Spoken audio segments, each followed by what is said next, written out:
Essai sur les données immédiates de la conscience, partie 9 et fin. Conclusion. Pour résumer ce qui précède, nous laisserons d'abord de côté la terminologie et même la doctrine de Kant, sur lesquelles nous reviendrons plus loin, et nous nous placerons au point de vue du sens commun. Nous dirons que la psychologie actuelle nous a paru surtout préoccupée d'établir que nous apercevons les choses à travers certaines formes empruntées à notre constitution propre. Cette tendance s'est de plus en plus accentuée depuis Kant, tandis que le philosophe allemand séparait nettement le temps de l'espace, l'extensif de l'intensif, et comme nous dirions aujourd'hui, la conscience de la perception extérieure. L'école empiristique, poussant l'analyse plus loin, essaie de reconstituer l'extensif avec l'intensif, l'espace avec la durée et l'extériorité avec des états internes. La physique vient d'ailleurs compléter l'œuvre de la psychologie sur ce point. Elle montre que si l'on veut prévoir les phénomènes, on doit faire table rase de l'impression qu'ils produisent sur la conscience et traiter les sensations comme des signes de la réalité, non comme la réalité même. Il nous a semblé qu'il y avait lieu de se poser le problème inverse, et de se demander si les états les plus apparents du moi lui-même, que nous croyons saisir directement, ne seraient pas la plupart du temps aperçus à travers certaines formes empruntées au monde extérieur, lequel nous rendrait ainsi ce que nous lui avons prêté. A priori, il paraît assez vraisemblable que les choses se passent ainsi. Car, à supposer que les formes dont on parle et auxquelles nous adaptons la matière viennent entièrement de l'esprit, il semble difficile d'en faire une application constante aux objets sans que ceux-ci déteignent bientôt sur elles. En utilisant alors ces formes pour la connaissance de notre propre personne, nous risquons de prendre pour la coloration même du moi un reflet du cadre où nous le plaçons, c'est-à-dire, en définitive, du monde extérieur. Mais on peut aller plus loin et affirmer que des formes applicables aux choses ne sauraient être tout à fait notre œuvre, qu'elles doivent résulter d'un compromis entre la matière et l'esprit, que si nous donnons à cette matière beaucoup, nous en recevons sans doute quelque chose, et qu'ainsi, lorsque nous essayons de nous ressaisir nous-mêmes après une excursion dans le monde extérieur, nous n'avons plus les mains libres. Or, de même que pour déterminer les rapports véritables des phénomènes physiques entre eux, nous faisons abstraction de ce qui, dans notre manière de percevoir et de penser, leur répugne manifestement, ainsi, pour contempler le moi, dans sa pureté originelle, la psychologie devrait éliminer ou corriger certaines formes qui portent la marque visible du monde extérieur. Quelles sont ces formes ? Isolés les uns des autres et considérés comme autant d'unités distinctes, les états psychologiques paraissent plus ou moins intenses. Envisagés ensuite dans leur multiplicité, ils se déroulent dans le temps, ils constituent la durée. Enfin, dans leur rapport entre eux, et en tant qu'une certaine unité se conserve à travers leur multiplicité, ils paraissent se déterminer les uns les autres. Intensité, durée, détermination volontaire, voilà les trois idées qu'il s'agissait d'épurer en les débarrassant de tout ce qu'elles doivent à l'intrusion du monde sensible et pour tout dire à l'obsession de l'idée d'espace. Considérant d'abord la première de ces idées, nous avons trouvé que les faits psychiques étaient en eux-mêmes qualité pure ou multiplicité qualitative et que, d'autre part, leur cause située dans l'espace était quantité. En tant que cette qualité devient le signe de cette quantité et que nous soupçonnons celle-ci derrière celle-là, nous l'appelons intensité. L'intensité d'un état simple n'est donc pas la quantité mais son signe qualitatif. Vous en trouverez l'origine dans un compromis entre la qualité pure qui est le fait de la conscience et la pure quantité qui est nécessairement espace. Or, ce compromis, vous y renoncez sans le moindre scrupule quand vous étudiez les choses extérieures, puisque vous laissez alors de côté les forces elles-mêmes, à supposer qu'elles existent, pour n'en considérer que les effets mesurables et étendus. Pourquoi conserveriez-vous ce concept bâtard quand vous analysez le fait de conscience à son tour ? Si la grandeur en dehors de vous n'est jamais intensive, l'intensité au-dedans de vous n'est jamais grandeur. C'est pour ne pas l'avoir compris que les philosophes ont dû distinguer deux espèces de quantités, l'une extensive, l'autre intensive, sans jamais réussir à expliquer ce qu'elles avaient de commun entre elles, ni comment on pouvait employer, pour des choses aussi dissemblables, les mêmes mots croître et diminuer. Par là même, ils sont responsables des exagérations de la psychophysique. Car dès que l'on reconnaît à la sensation autrement que par métaphore la faculté de grandir, on nous invite à chercher de combien elle grandit. Et de ce que la conscience ne mesure pas la quantité intensive, il ne suit pas que la science n'y puisse indirectement parvenir si c'est une grandeur. ou bien donc il y a une formule psychophysique possible où l'intensité d'un état psychique simple est qualité pure. Passons ensuite au concept de la multiplicité. Nous avons vu que la construction d'un nombre exigeait d'abord l'intuition d'un milieu homogène, l'espace, où puissent s'aligner des termes distincts les uns des autres, et en second lieu, un processus de pénétration et d'organisation, par lequel ces unités s'ajoutent dynamiquement et forment ce que nous avons appelé une multiplicité qualitative. C'est grâce à ce développement organique que les unités s'ajoutent, mais c'est à cause de leur présence dans l'espace qu'elles demeurent distinctes. Le nombre ou multiplicité distincte résulte donc lui aussi d'un compromis. Or, quand nous considérons les objets matériels en eux-mêmes, nous renonçons à ce compromis, puisque nous les tenons pour impénétrables et divisibles, c'est-à-dire pour indéfiniment distincts les uns des autres. Il faudra donc y renoncer aussi quand nous nous étudierons nous-mêmes. C'est pour ne l'avoir pas fait que les associationnistes sont tombés dans des erreurs parfois grossières, essayant de reconstituer un état psychique par l'addition entre eux de faits de conscience distincts et substituant le symbole du moi au moi lui-même. Ces considérations préliminaires nous ont permis d'aborder l'objet principal de ce travail, l'analyse des idées de durée et de détermination volontaire. Qu'est-ce que la durée au-dedans de nous? Une multiplicité qualitative, sans ressemblance avec le nombre, un développement organique qui n'est pourtant pas une quantité croissante, une hétérogénéité pure au sein de laquelle il n'y a pas de qualité distincte. Bref, les moments de la durée interne ne sont pas extérieurs les uns aux autres. Qu'existe-t-il de la durée en dehors de nous? Le présent seulement, ou si l'on aime mieux, la simultanéité. Sans doute les choses extérieures changent, mais leurs moments ne se succèdent que pour une conscience qui se les remémore. Nous observons en dehors de nous à un moment donné un ensemble de positions simultanées. Des simultanéités antérieures, il ne reste rien. Mettre la durée dans l'espace, c'est par une contradiction véritable placer la succession au sein même de la simultanéité. Il ne faut donc pas dire que les choses extérieures durent, mais plutôt qu'il y a en elles quelque inexprimable raison en vertu de laquelle nous ne saurions les considérer à des moments successifs de notre durée sans constater qu'elles ont changé. D'ailleurs, ce changement n'implique pas succession, à moins qu'on ne prenne le mot dans une acception nouvelle. Sur ce point, nous avons constaté l'accord de la science et du sens commun. Ainsi, dans la conscience, nous trouvons des états qui se succèdent sans se distinguer. Et dans l'espace, des simultanéités qui, sans se succéder, se distinguent, en ce sens que l'une n'est plus quand l'autre paraît. En dehors de nous, extériorité réciproque sans succession au-dedans, succession sans extériorité réciproque. Ici encore, un compromis intervient. Ces simultanéités qui constituent le monde extérieur et qui, bien que distinctes les unes des autres, se succèdent pour nous seulement, nous leur accordons de se succéder en elles-mêmes. De là l'idée de faire durer les choses comme nous durons et de mettre le temps dans l'espace. Mais si notre conscience introduit ainsi la succession dans les choses extérieures, inversement, ces choses elles-mêmes extériorisent les uns par rapport aux autres les moments successifs de notre durée interne. Les simultanéités de phénomènes physiques, absolument distinctes en ce sens que l'une a cessé d'être quand l'autre se produit, découpent en parcelles distinctes aussi, extérieures les unes aux autres, une vie interne où succession impliquerait pénétration mutuelle. Tel, le balancier de l'horloge morcelle en fragments distincts et déploie pour ainsi dire en longueur la tension dynamique et indivisée du ressort. Ainsi se forme par un véritable phénomène d'endosmose l'idée mixte d'un temps mesurable qui est espace en tant qu'homogénéité et durée en tant que succession, c'est-à-dire au fond l'idée contradictoire de la succession dans la simultanéité.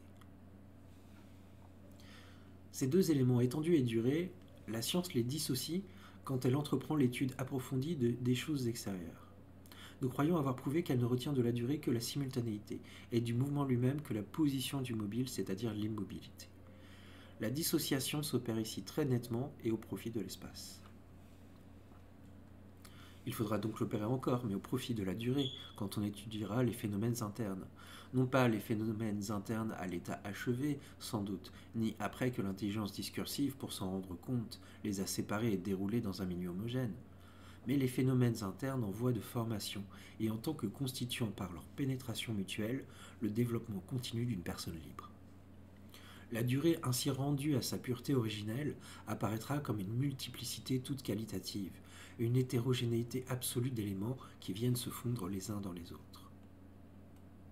Or, c'est pour avoir négligé d'opérer cette dissociation nécessaire que les uns ont été conduits à nier la liberté, les autres à la définir, et par là même, involontairement, à la nier encore. On se demande en effet si l'acte pouvait ou ne pouvait pas être prévu, étant donné l'ensemble de ces conditions. Et soit qu'on l'affirme, soit qu'on le nie, on admet que cet ensemble de conditions pouvait se concevoir comme donné à l'avance. Ce qui revient, ainsi que nous l'avons montré, à traiter la durée comme une chose homogène et les intensités comme des grandeurs. Ou bien encore, on dira que l'acte est déterminé par ces conditions, sans s'apercevoir que l'on joue sur le double sens du mot causalité et qu'on prête ainsi à la durée tout à la fois deux formes qui s'excluent. Ou bien enfin, on invoquera le principe de la conservation de l'énergie, sans se demander si ce principe est également applicable au moment du monde extérieur qui s'équivalent et au moment d'un être à la fois vivant et conscient qui se grossissent les uns aux autres. De quelque manière, en un mot, qu'on envisage la liberté, on ne la nie qu'à la condition d'identifier le temps avec l'espace. On ne la définit qu'à la condition de demander à l'espace la représentation adéquate du temps. On ne discute sur elle, dans un sens ou dans l'autre, qu'à la condition de confondre préalablement succession et simultanéité. Tout déterminisme sera donc réfuté par l'expérience, mais toute définition de la liberté donnera raison au déterminisme. Recherchons alors pourquoi cette dissociation de la durée et de l'étendue que la science opère si naturellement dans le monde extérieur demande un tel effort et excite une telle répugnance quand il s'agit des états internes, nous n'avons pas tardé à en apercevoir la raison. La science a pour principal objet de prévoir et de mesurer. Or, on ne prévoit les phénomènes physiques qu'à la condition de supposer qu'ils ne durent pas comme nous, et on ne mesure que de l'espace. La rupture s'est donc effectuée ici d'elle-même entre la qualité et la quantité, entre la vraie durée et la pure étendue. Mais quand il s'agit de nos états de conscience, nous avons tout intérêt à entretenir l'illusion par laquelle nous les faisons participer à l'extériorité réciproque des choses extérieures. Parce que cette distinction et en même temps cette solidification nous permettent de leur donner des noms stables, malgré leur instabilité, et distincts, malgré leur pénétration mutuelle. Elles nous permettent de les objectiver, de les faire entrer en quelque sorte dans le courant de la vie sociale. Il y aurait donc enfin deux moi différents, dont l'un serait comme la projection extérieure de l'autre, sa représentation spatiale, et pour ainsi dire sociale. Nous atteignons le premier par une réflexion approfondie qui nous fait saisir nos états internes comme des êtres vivants, sans cesse en voie de formation, comme des états réfractaires à la mesure qui se pénètrent les uns les autres, et dont la succession dans la durée n'a rien de commun avec une juxtaposition dans l'espace homogène. Mais les moments où nous nous ressaisissons ainsi nous-mêmes sont rares, et c'est pourquoi nous sommes rarement libres. La plupart du temps, nous vivons extérieurement à nous-mêmes. Nous n'apercevons de notre moi que son fantôme décoloré, ombre que la pure durée projette dans l'espace homogène. Notre existence se déroule donc dans l'espace plutôt que dans le temps. Nous vivons pour le monde extérieur plutôt que pour nous. Nous parlons plutôt que nous ne pensons. Nous sommes agis plutôt que nous n'agissons nous-mêmes. Agir librement, c'est reprendre possession de soi, c'est se replacer dans la pure durée. L'erreur de Kant a été de prendre le temps pour un milieu homogène. Il ne paraît pas avoir remarqué que la durée réelle se compose de moments intérieurs les uns aux autres, et que lorsqu'elle revêt la forme d'un tout homogène, c'est qu'elle s'exprime en espace. Ainsi, la distinction même qu'il établit entre l'espace et le temps revient au fond à confondre le temps avec l'espace, et la représentation symbolique du moi avec le moi lui-même. Il jugea la conscience incapable d'apercevoir l'effet psychologique autrement que par juxtaposition, oubliant qu'un milieu où ces faits se juxtaposent et se distinguent les uns des autres est nécessairement espace et non plus durée. Par là, il fut conduit à croire que les mêmes états sont susceptibles de se reproduire dans les profondeurs de la conscience comme les phénomènes physiques dans l'espace. C'est du moins ce qu'il admit implicitement quand il attribua au rapport de causalité le même sens et le même rôle dans le monde interne que dans le monde extérieur. Dès lors, la liberté devenait un fait incompréhensible. Et néanmoins, par une confiance illimitée mais inconsciente en cette aperception interne dont il s'efforçait de restreindre la portée, il croyait la liberté inébranlablement. Il l'éleva donc à la hauteur des noumènes. Et comme il avait confondu la durée avec l'espace, il fit de ce moi réel et libre, qui est en effet étranger à l'espace, un moi également extérieur à la durée, inaccessible par conséquent à notre faculté de connaître. Mais la vérité est que nous apercevons ce moi toutes les fois que par un vigoureux effort de réflexion, nous détachons les yeux de l'ombre qui nous suit pour entrer en nous-mêmes. La vérité est que si nous vivons et agissons le plus souvent extérieurement à notre propre personne, dans l'espace plutôt que dans la durée, et si par là nous donnons prise à la loi de causalité qui enchaîne les mêmes effets aux mêmes causes, nous pouvons cependant toujours nous replacer dans la pure durée, dont les moments sont intérieurs et hétérogènes les uns aux autres, et où une cause ne saurait reproduire son effet, puisqu'elle ne se reproduira jamais elle-même. C'est dans cette confusion de la vraie durée avec son symbole que réside, selon nous, la force et la faiblesse du kantisme tout à la fois. Kant imagine des choses en soi d'un côté, et d'autre part un temps et un espace homogènes, au travers desquels les choses en soi se réfractent. Ainsi naîtrait d'un côté le moi phénomène, celui que la conscience aperçoit, et de l'autre les objets extérieurs. Le temps et l'espace ne seraient donc pas plus en nous qu'en dehors de nous, mais la distinction même du dehors et du dedans serait l'œuvre du temps et de l'espace. Cette doctrine a l'avantage de fournir à notre pensée empirique un fondement solide, et de nous assurer que les phénomènes, en tant que phénomènes, sont connaissables adéquatement. Même, nous pourrions ériger ces phénomènes en absolu, et nous dispenser de recourir à d'incompréhensibles choses en soi si la raison pratique, révélatrice du devoir, n'intervenait à la manière de la réminiscence platonicienne pour nous avertir que la chose en soi existe, invisible et présente. Ce qui domine toute cette théorie, c'est la distinction très nette entre la matière de la connaissance et sa forme, entre l'homogène et l'hétérogène, entre ces distinctions capitales, et cette distinction capitale n'eût jamais été faite sans doute si l'on eût considéré le temps, lui aussi, comme un milieu indifférent à ce qui le remplit. Mais si le temps tel que la conscience immédiate l'aperçoit était comme l'espace, un milieu homogène, la science aurait pris sur lui comme sur l'espace. Or, nous avons essayé de prouver que la durée en tant que durée, le mouvement en tant que mouvement, échappe à la connaissance mathématique, laquelle ne retient du temps que la simultanéité, et du mouvement lui-même que l'immobilité. C'est de quoi les kantiens et même leurs adversaires ne paraissent pas s'être aperçus. Dans ce prétendu monde phénoménal fait par la science, tous les rapports qui ne se peuvent traduire en simultanéité, c'est-à-dire en espace, sont scientifiquement inconnaissables. En second lieu, dans une durée que l'on supposerait homogène, les mêmes états pourraient se présenter à nouveau, causalité impliquerait détermination nécessaire, et toute liberté deviendrait incompréhensible. C'est bien à cette conséquence que la critique de la raison pure aboutit. Mais au lieu d'en conclure que la durée réelle est hétérogène, ce qui, en éclaircissant cette seconde difficulté, lui appelait son attention sur la première, Kant a mieux aimé placer la liberté en dehors du temps et élever une barrière infranchissable entre le monde des phénomènes qu'il livre tout entier à notre entendement et celui des choses en soi dont il nous interdit l'entrée. Mais peut-être cette distinction est-elle trop tranchée, et cette barrière plus aisée à franchir qu'on ne le suppose. Car si par hasard les moments de la durée réelle, aperçus par une conscience attentive, se pénétraient au lieu de se juxtaposer, et si ces moments formaient par rapport les uns aux autres une hétérogénéité au sein de laquelle l'idée de détermination nécessaire perdit toute espèce de signification, alors le moi saisi par la conscience serait une cause libre. Nous nous connaîtrions absolument nous-mêmes, et d'autre part, précisément parce que cet absolu se mêle sans cesse aux phénomènes, et en s'imprégnant d'eux les pénètre, ces phénomènes ne seraient pas aussi accessibles qu'on le prétend au raisonnement mathématique. Nous avons donc supposé un espace homogène, et avec Kant, distingué cet espace de la matière qui le remplit. Avec lui, nous avons admis que l'espace homogène est une forme de notre sensibilité.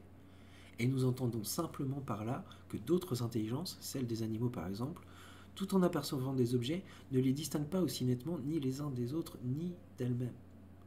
Cette intuition d'un milieu homogène, intuition propre à l'homme, nous permet d'extérioriser nos concepts les uns par rapport aux autres, nous révèle l'objectivité des choses et ainsi par sa double opération, d'un côté en favorisant le langage et d'autre part en nous présentant un monde extérieur bien de distinct de nous dans la perception duquel toutes les intelligences communient, annonce et prépare la vie sociale.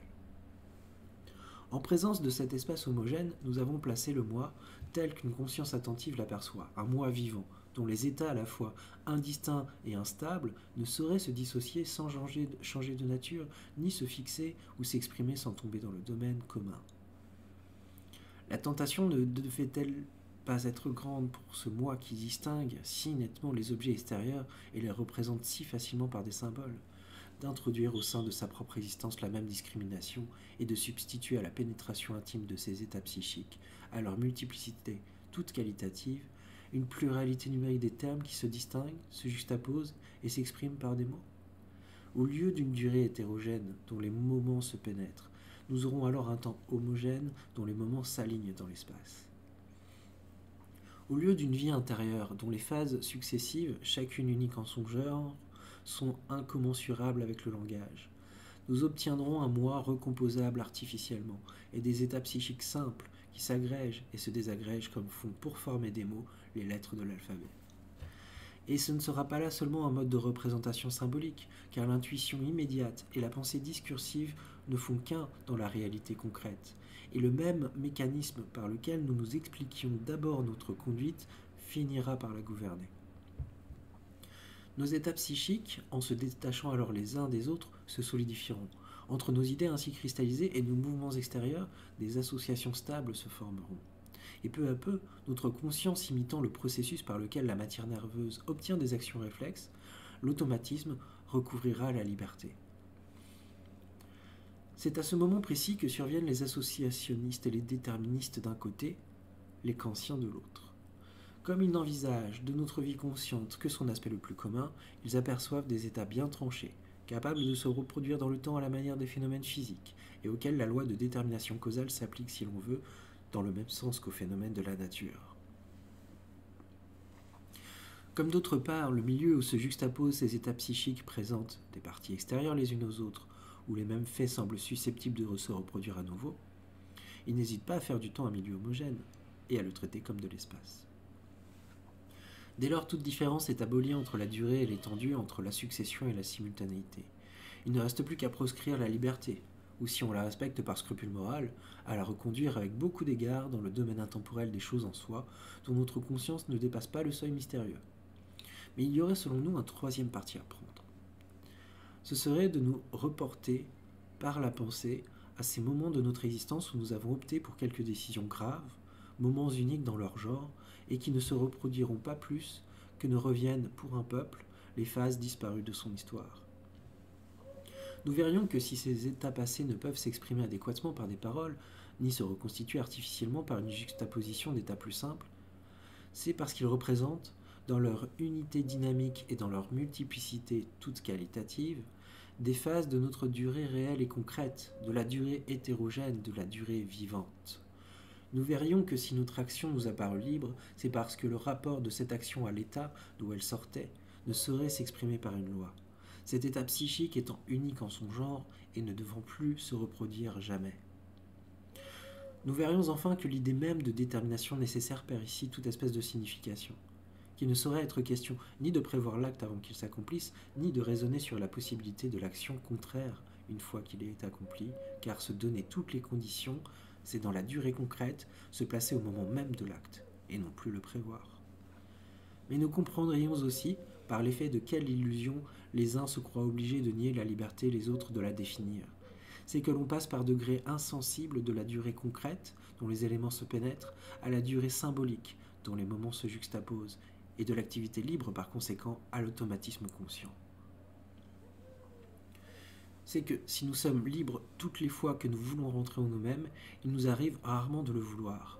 C'est enfin que, même dans les cas où l'action est librement accomplie, on ne saurait raisonner sur elle sans en déployer les conditions extérieurement les unes aux autres, dans l'espace et non plus dans la pure durée. Le problème de la liberté est donc né d'un malentendu. Il a été pour les modernes ce que furent pour les anciens les sophismes de l'école d'Élée, et comme ces sophismes mêmes, il a son origine dans l'illusion par laquelle on confond succession et simultanéité, durée et étendue, qualité et espace.